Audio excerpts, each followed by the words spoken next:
Hello, co-wives. Welcome to Your Co-wife Podcast. Your Co-wife Podcast is for young Christian women who are on a beautiful journey as wives, mothers, and professionals, and are not ashamed to pattern their lives by God's word. This is for every woman who is ready to navigate through every season of her life with the right foundations. This is part 2 of Happily Ever After, dealing with expectations in marriage. Let's continue the conversation.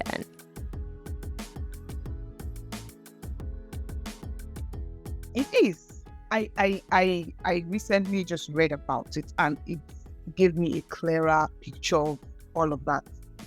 A man doesn't want to say what he would regret. And well, we are godly women, so we don't nag. But for the women that nag, most times that's where you find out that a man mistakenly forgets his hand on somebody's face. Do you understand? Not like it was his intention, because she was talking too much. It does not excuse him, so it does not make it right.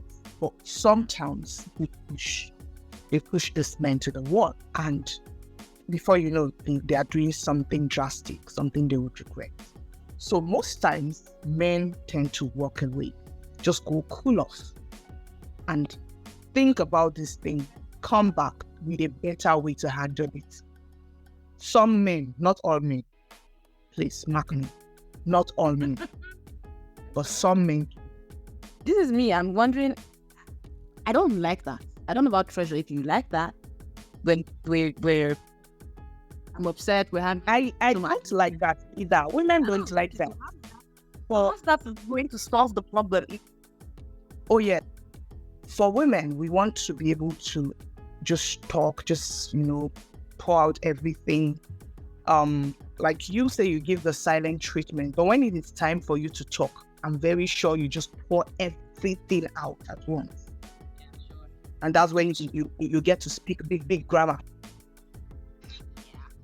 Yeah. Right? Yes. So I think we need to study our partners, our spouses. We need to study them and know what works, because what works for this person might be different from what works for you. For me, when things happen, I'm quiet for the first maybe 5 minutes. I just want him to recognize, to realize that there's something wrong. And once he realizes that, he definitely would ask me, what happened? And then I'll tell him this, and this. But of course, my husband would not walk out. He would sit with me and we'll talk about it. And there's one thing that we talked about before we got married, and that was the fact that our children will never hear us quarrel. At all. It was something we established from before we got married. And if you call Brian and Brianna today to ask them, now those are my children, of course. If you call Brian and Brianna, they'll tell you we've not seen our mother and our father quarrel or fight or raise voices at each other before. Is it that we don't have issues? We do have issues, but behind closed doors. Because I feel when you expose that aspect to children, you're messing up their minds. You're messing it up. Exposing them every time to that becomes a trauma they would have to deal with later on in life. Do you understand? So you can have issues, have conflict, but as adults, find a quiet place to tackle your issues. Well, somebody may say, because I never jam original problem. I understand that. But there are, God will not let us to jam such problems. You get. So, but I think it's about emotional intelligence, basically. It all boils down to emotional intelligence. And that's why on a yearly basis, I try to take these courses on emotional intelligence. And we also have, like on a quarterly basis, my husband and I will sit down and reevaluate, just talk about the past, 4 months and how we're able to fare with conflict, with loving ourselves more, with romance, with financing, and parenting, just everything. We talk about it. We talk about the way forward, talk about where we goofed, where we need to improve, and all of those things. So it helps us to keep sane, to know that, okay, we are on a path, we're on a journey together, and this is where we are headed. So when someone is trying to veer off, at some point we are able to call each other back and say, no, we said we're not going to do this. And that helps us a lot. So we make decisions together. We sit down and we talk, like children's school, different decisions. We sit down. It's not all the time we agree on certain things, but bring your points. I bring my point. And whichever person's point makes more sense, it's just logical to go with it. You're not in a competition. That's the truth. So, yeah, I think stop it before I talk like treasure. Treasure, no one's calling about. Okay, well, what do you want to say? You will talk, but like you said, I'm hearing keeping track, feedback, assessment, and it's truly important. So for me, I know I mentioned certain bad thing, and most of the time it's like I expect you to know, especially when you offend, expect you to know that guy, you don't mess up. This doesn't, and then my husband does that. Most times they don't even know.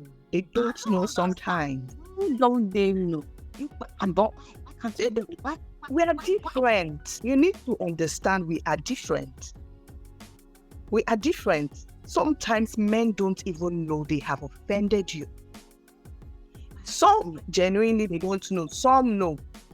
Right? I'm not saying everybody doesn't know. Yeah, some know, but many times they don't even know. They were learning now. So now that's the thing. So like in 4 years now, I've transitioned from talk when you offended. I didn't know that happened, or this was not the way I put it, especially with words.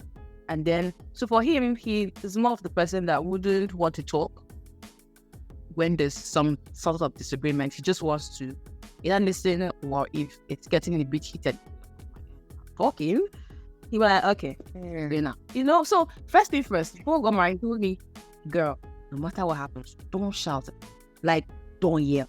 And my not on default, maybe on that, it's still like, wow, I just like yell. So I had to learn that.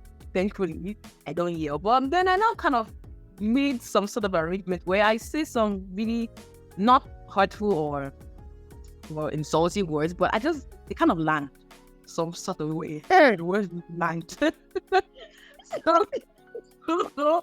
I know. So, and then he's like, girl, that is not good. What did you just see the way you do? I'm like, what did I say? And then I want to stand my ground. So I kind of now learned that, okay, first of all, you've got to understand your person. That's the thing, understand the person. What gets their triggers, like you said, they're triggers for him, and his triggers are not my triggers.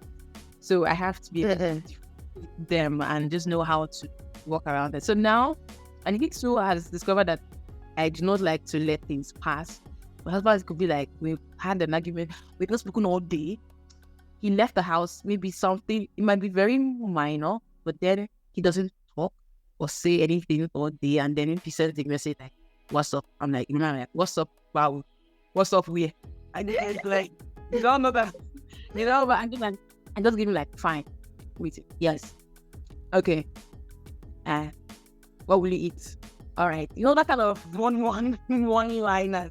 And then like, well, you want to touch? Touch what? Okay, we have not talked. That's it. But now, so I think my brain. Oh, okay.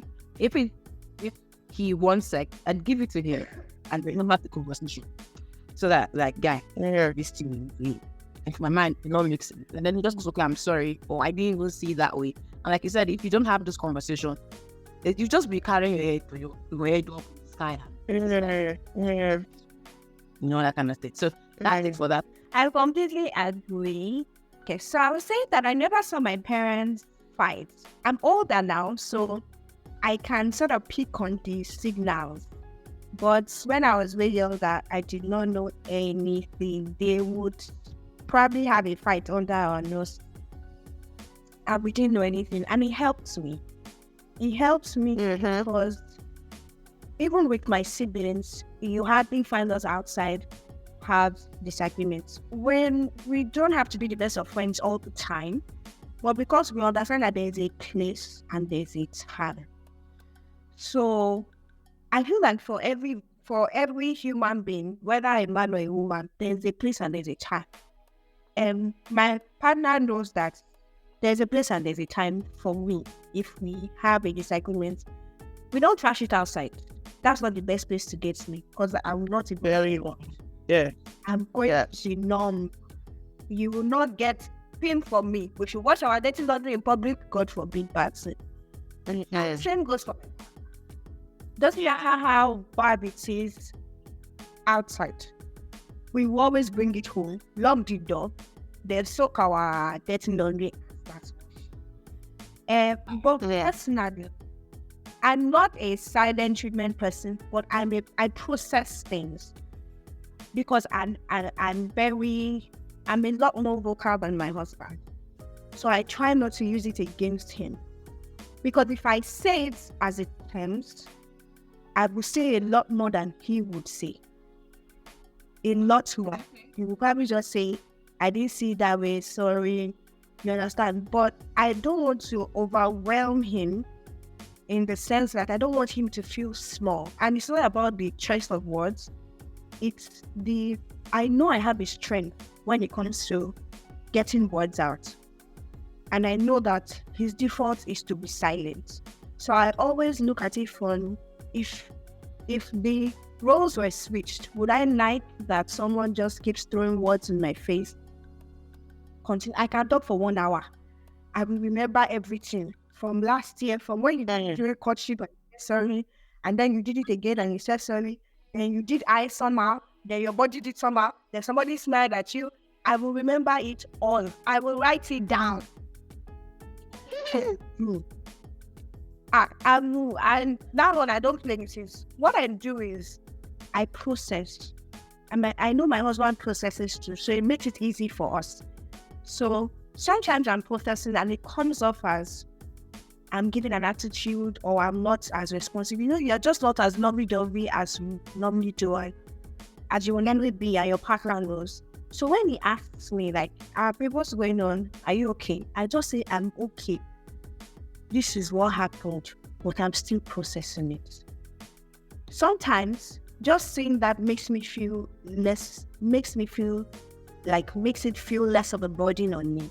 And then I share it, like, I just feel like, I noticed that I was picking up some things from TV shows, things like, you know how things are. I just think it's funny that, so during courtship, I learned to not approach from the angle of like sass, because naturally I'm sassy and like, you know, that kind of, you are describing it with the attitude, you're standing up here, like, and then you did like this, and then so I try to handle and calm down during fights. We know have a seat where if we need to have a conversation, he's not sitting very close to me, I'm not sitting very close to him. Not because we will hit each other, but it's like a conference meeting. We will sit down as hosts. And yes, like everybody knows, once he sits there, we know that we want to have a conversation. And we don't fight. So we don't fight at all. Like, hardly, because we have an understanding of, why did you do that one? And sometimes I find that because I process things a lot longer, I overthink them. So you take a day to think about it. Maybe it happened in the morning before you went to work, so you use the whole day to think about it. I can Google it safe. What does it mean when somebody's on fire does like this? What are they? I'm long. What I'm listening to, how's Jordan? I will write my point. I will really think, and sometimes it becomes overthinking. Oh yes, I will think it through.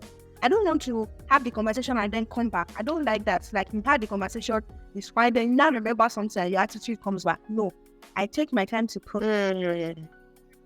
Because the person goes through what.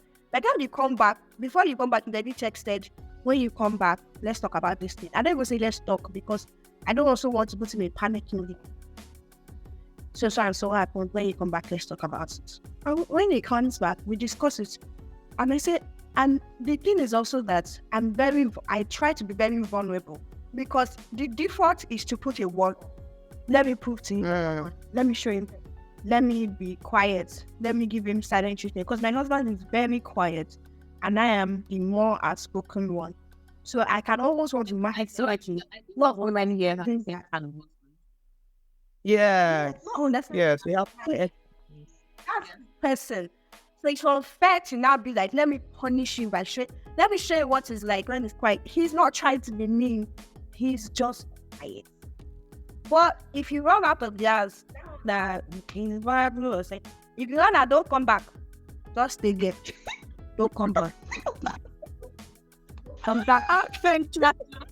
It's not what I cannot do. It's okay. I cannot do. Let me start you there because I say now, I think three of us have our husbands are kind of similar in terms of being quiet and reserved. Yes.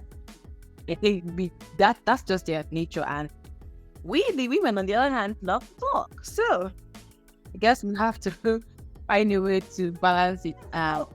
If I don't have the conversation, and sometimes if I'm not clear on the conversation, I will say it when you come back from work tomorrow. We finish it. Yes. If he's so tired and he's sleepy, I'll say, okay, I want you to get some sleep. And one thing I have always learned is that I don't allow disagreements to stop my kindness. So if I would normally check on my husband during the day to say, hey babe, how's it going? Okay, I'm not so tired. I will still send the message. I can be sending the message and I'm making faces where I am like, one that I love. Right, I will still say, have you eaten? I will still say, are you okay? I will still say, because I find that sometimes if I'm not careful, or generally if one is not careful in relationships, you can go from being friends to strangers very quickly. Yeah, very true. When you fight, it's hard to connect. So I'm not arguing because I want to mess up this marriage. I want it to work. But I also want to understand why you did this. There have been times when things have made me uncomfortable and I'm just like, babe, this and this and this. And by the time he explains it, I realize that, okay, the rationale makes sense. Because sometimes what you see in the show, they are silent people, they are quiet, they have thought it, they have thought that. So by the time he brings it to say, this and this is why I did this and this, and I say, okay, I didn't see it that way.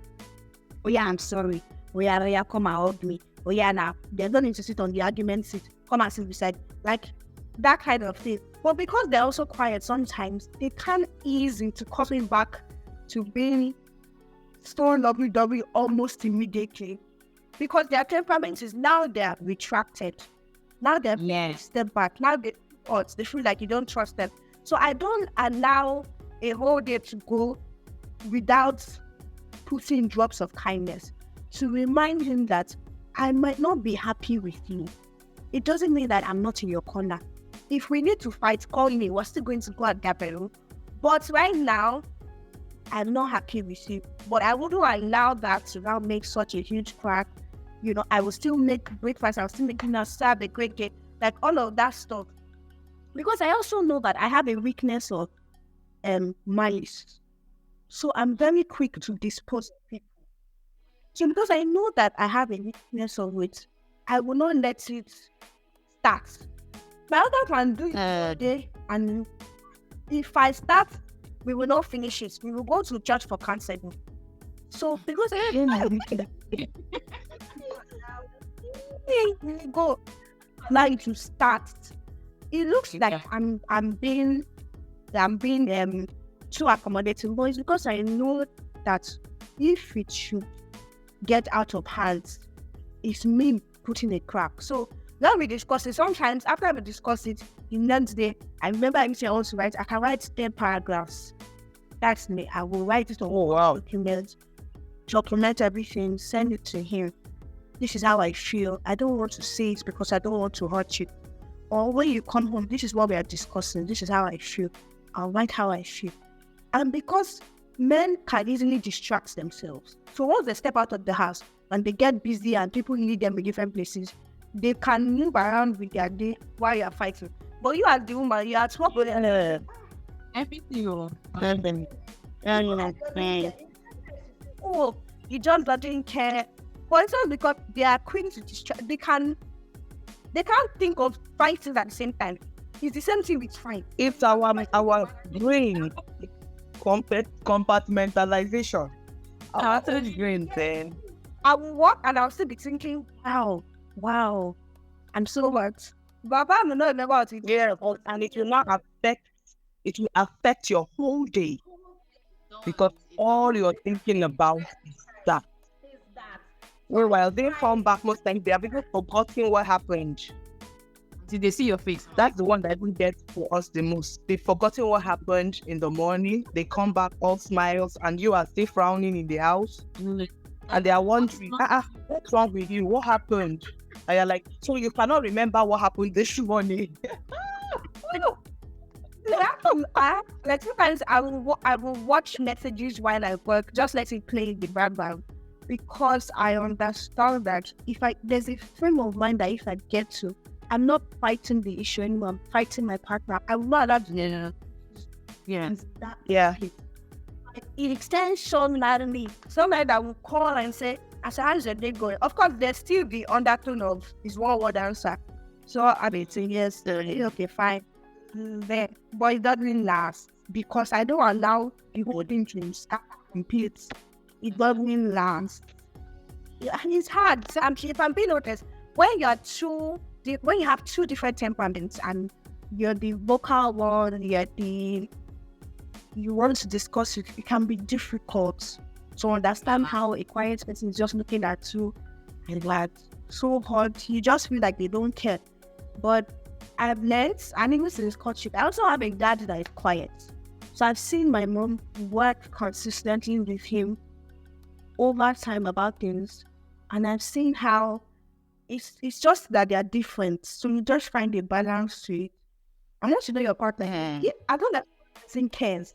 And then you sing, and you say, but this is what happened, this is how I felt, and it's okay, I'm sorry. Yeah, and sometimes you don't them back up, like, okay, we are not fighting now. Oh yeah, now what? I know that. Oh, that's not because that is once we delete it, gone.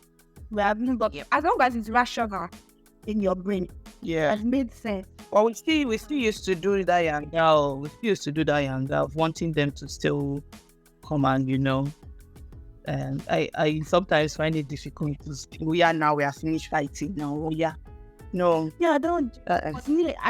I don't even like. Unless only in the case where I was the one that looked for the trouble. Okay.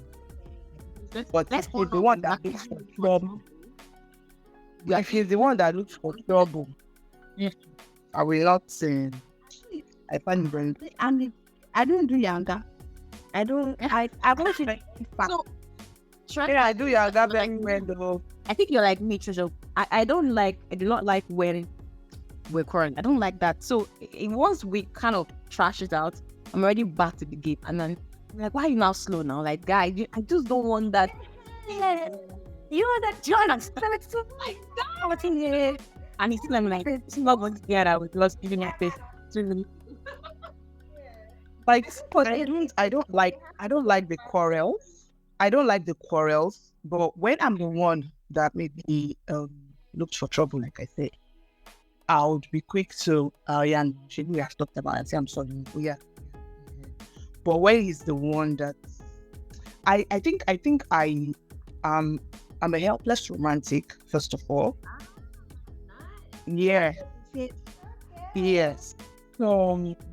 So I love to be wooed till now. Yeah, and my husband knows how to. He knows that's what I like. So I think he constantly like. Thanks, let's go. Yeah. God, that's your work out. Oh yeah, my husband fought me till now. He woos me till now. So yeah. So when it happens like that, he would always do some things to just make me get back. Not like I've not got it back. I've got it back. Hey, will he listen to this thing? Okay. Yes. And that.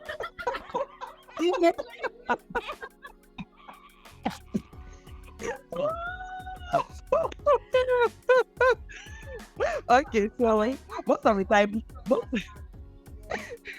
of the time I'm back in the game, but I just want you to still woo me, like then I now feel oh yes we are back. That's Also, I would say like you said, we have different men, different. I'm trying to imagine my husband doing here, nothing like I don't understand. How what kind of you have to woo me. You have to woo me very well. Okay. Now, gender roles. Typically, there are roles for the man and for the woman. Home. And as Christians, biblically, we also have the role of the man and the woman. Now, we see a lot of things now in modern marriage, in today's world, there's sort of that blurring of the line. And people now want to be more, this is how I run my home. So this is the question. Is there something like equality in marriage? That's the first thing, that's the first part. And then are there specific roles for the man, for the woman? And then are there things that could get adjusted along the line? So what do you... Special first. No, now. I have skipped. Go first. Equality. Yes, I think we're equal. I'm not even going to lie about it. I'm Gen Z, so I know a lot of the things that happened in the generations before us, I don't agree. However, I think that equality does not remove everybody's role. So it's like when you come to church and they tell you you are just as important in getting the service when the choir is as important as the pastorate is as important as the ushering. We are all parts of the body. We are equal. However, everybody has a role. In an organization, not everybody is the representative of the organization. 2 people cannot be CEO. 2 people cannot be finance manager. 2 people cannot be MD. So I think, yes, everybody is equal. Husband and wife equal. But there is a leader. And the leader is a leader because they are a servant leader. I think that's where the confusion comes, where people say things like, I'm the head. That puts that one responsibility on you. Nobody is fighting head with you. When you say you're the head, you're responsible for everybody's well-being. Everybody's burden is your burden.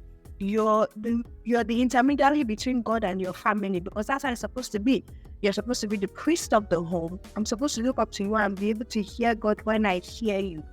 So I think that equality, yes, we're all important. Everybody should have their purpose. Everybody should have a role.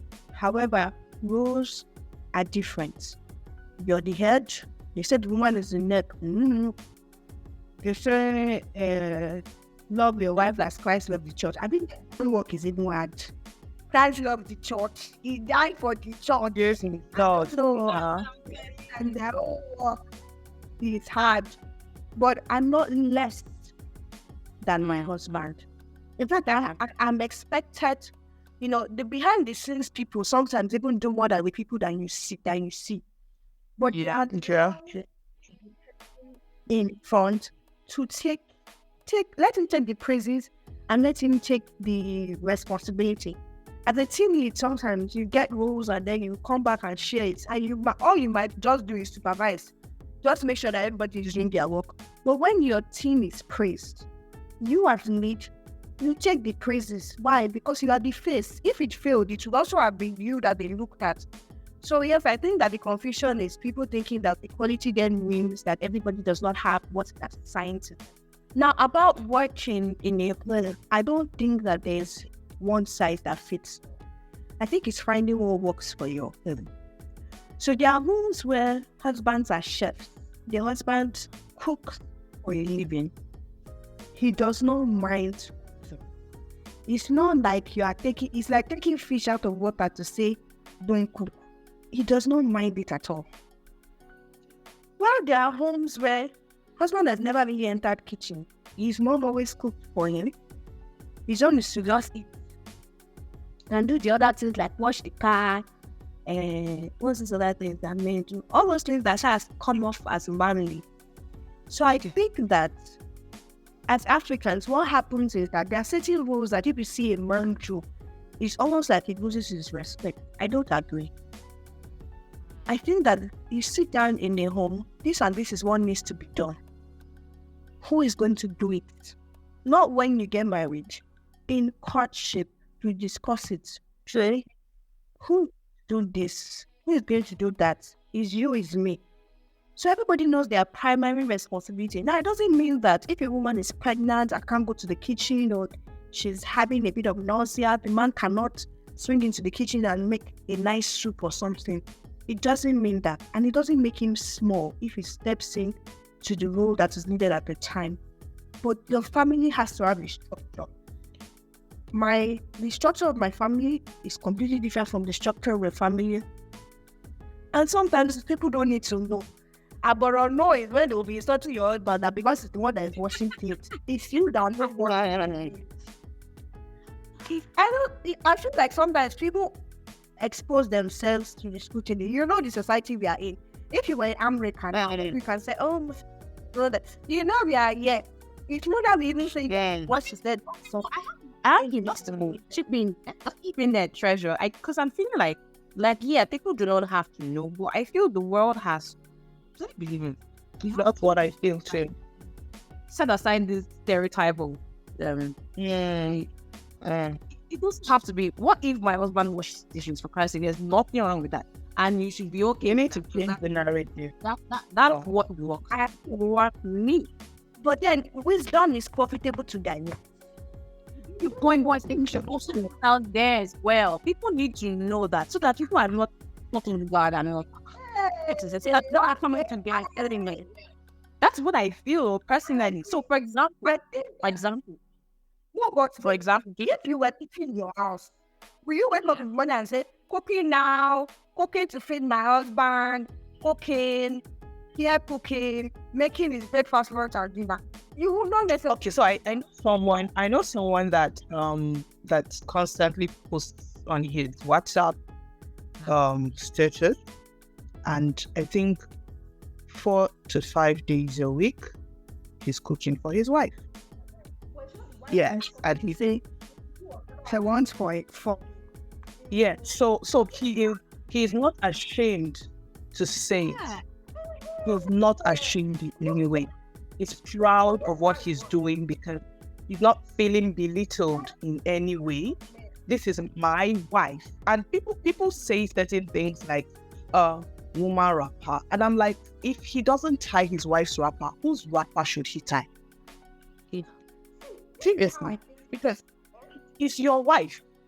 Well, mine is not secure enough.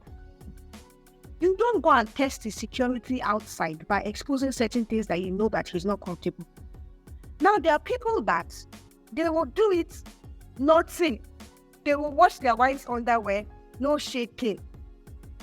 But is it necessary that you now come and say, I don't know what I said underwear today? No, you don't have to. You don't have to stay.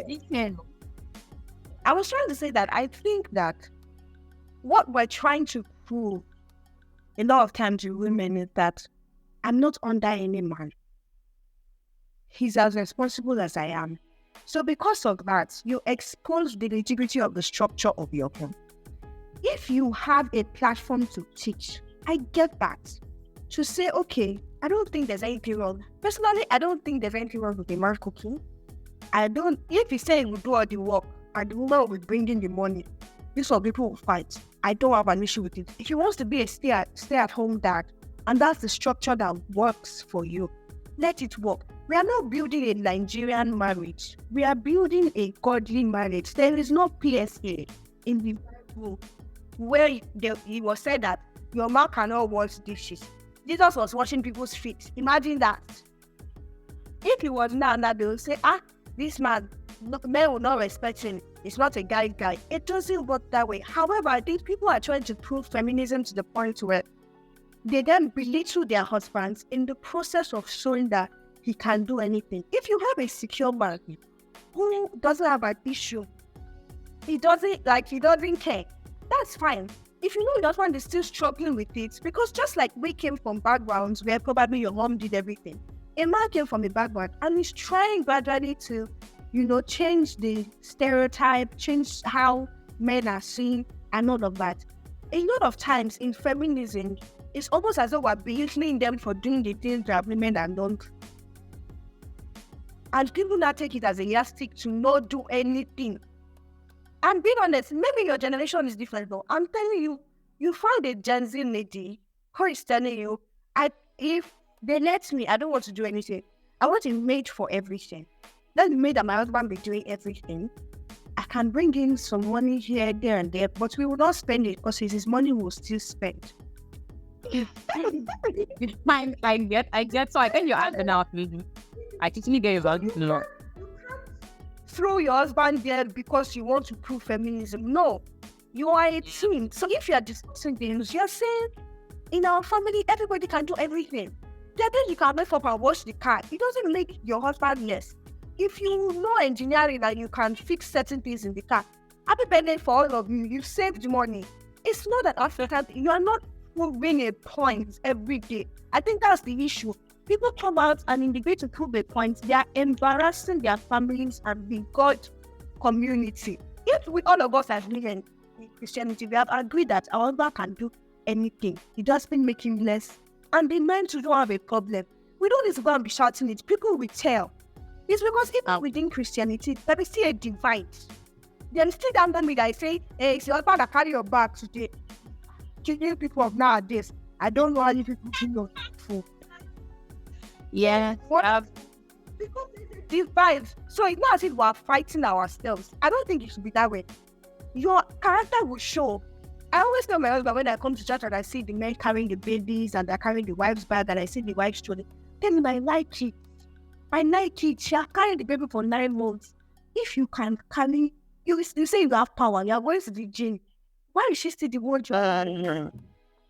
If you say you are manly, you are part of the way they say you are. When you see fights that are easy enough, carry bag. How does it make you any less? She's coming on them like a teacher. The gestures, you understand what I'm saying? But I think that we are getting to the point where we are distracted as Christians, and what we are doing is trying to prove a point instead of just live in our godly heritage. If every Christian is living that way, we don't need to be making noise. I will see it in church as so person is helping so person. You understand? It will show, not all these mornings that are still passing comments about. Anyway, somebody's giving the plastic side eye. All right, okay. I'm not. Okay, sure. So okay, and this can go on forever. But Mrs. Boladuro, I think when she was talking, there was something that kind of hit me, and that's the disparity in generations. Because I think now, people who are really focused on feminism that's going overboard. So there's problem. But say for your generation, we had a lot of men who were not into these things. So we were trying to get them to see that they can do these things as well. Then we now move down generation, the women are now like, no what? I'm a woman, I'm not doing anything. Now the flag is that we know they do. We're not doing it. Yeah. So that's the thing. So Mr. Boladuro, can you just comment? Okay, so what do you think about gender? So for me, I would always say we're a team, and it's a partnership. And Treasure has said a lot on that. The truth is, most of these things are culture. They are based on culture and upbringing. The structures we've had in our homes growing up, and those are the things we've transferred to the next generation, and all of that. So I would just say what works for you. And that's where communication still comes in. What works for you? What have you both decided to do in your home? It is your home. It is not about the society. It is not about the culture. You live your culture and create your family culture and systems and structures that would favor you. Something that you know that works for the two of you. There is nothing wrong in a man taking up the chores in the house. And that's now for us. It behoves on us women and parents in general to start grooming our children, the men especially, because naturally we groom the women. But most people forget to groom the men. They grow up feeling like, I am the man of the house. I shouldn't be seen washing plates, cooking or going to the market to buy stuff and all of that, which is not right. I don't see anything wrong in that. Yes, the man is the head of the home, but doesn't mean the woman is beneath the man. Both of you are a team. You submit to your husband. Yes, you respect your husband. That's one very major need in their lives. You respect them, but does not mean you cannot talk to your husband. Does not mean your husband cannot cook for you. Does not mean your husband cannot wash dishes. Doesn't mean he shouldn't be able to scrub the floors or wash the toilet. It is your home. As a man, it is your home. It is your house. You're living in your house. You're not living in a hotel where you have a maid coming or a housekeeper coming to clean up, to do everything. It is your home. I don't see anything wrong. You see something not well placed in the house, if you see something going wrong in the house, your wife might even be tired. Of course, women, we naturally would just take up that responsibility of washing, cleaning, cooking, tending to, the children and all of that. But we need our men to also step in. That's why you have a lot of frustrated women that take these things up. When they get frustrated, they take it out on their children. They take it out on their husband. Yeah. We wouldn't want that. So can you just take some stress off her by also lending a hand? And if you know you cannot lend a hand, talk about it. And is it possible for you to get help for your wife? It's actually not an easy thing, taking care of all of that. It's a lot of work. And then we would say our parents, most of our mothers, well, my mother was working till she just retired like a few years ago, like 3 years ago, she retired. But she was working from when I was born. I grew up knowing my mom to go to the office and all of that. So both of you go to the office together. My dad goes to the office, my mom goes to the office. You both come back. Same pressure at work, or maybe pressures are in levels. It's possible the man's pressure was more, doesn't matter. Both of you were in the office. You come back from the office and then you leave your wife, who has been working since morning, to do everything in the house. I mean, that's mean. I don't think that's right. If you know you cannot do it, you can't help out, get help for her. I hear some men say, why would she not be able to do everything? After all, her mother used to do everything. My mother used to take care of the home. Was your mother working? You share responsibility of finances. She's the one that will carry the belly. She's the one that will bond the child. She's the one that will cook. She's the one that will wash. She's the one that will sweep. She's the one that will do everything in the house. Your own is make the money, of which she also has her own money. It's not like she doesn't even have money. right? One is make your money back home, sleep with your wife, eat. No, it shouldn't be the case. Your wife party still work there, but okay. She will still work after working all that one. She will still work at night again. And if she says she's tired, you bring paracetamol for her to take. No, please. Let's try to step in. We are a team. We are partners in this. It is our home. It's what you make of it. Serious. Yeah. All right. Thank you. I raise my hand very quickly. I am very excited. I completely agree. I think that empathy doesn't show in courtship. Empathy shows in marriage. True. When people, Because you have not lived together yet. yes, we doesn't know how it is. There are people that can greet you from now to tomorrow, but that seat that they are on, playing that game, is where they are going to. And the girl will now be very irritating and annoying. Be honest,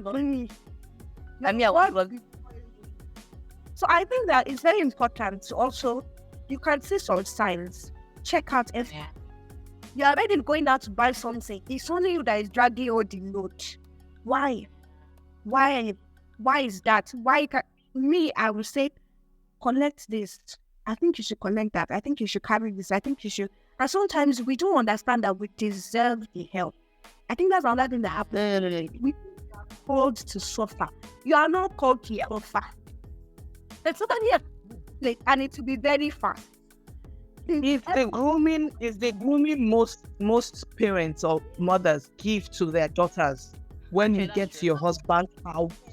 You do this, you kneel down for him, you take care of him, you do all your work. Make sure your house is neat too. Your husbands don't sweep, husbands don't do so those things. And then when they're even teaching you, you have your younger brothers around or your elder brothers. So that thing has sunk into them. When they get to their own things, they will not do it because they feel like this is how it is supposed to be done. So we need to change the narrative. There is more. Look out for the third and final part of this conversation in the next episode. Please subscribe to this podcast channel so that you get notification when an episode drops.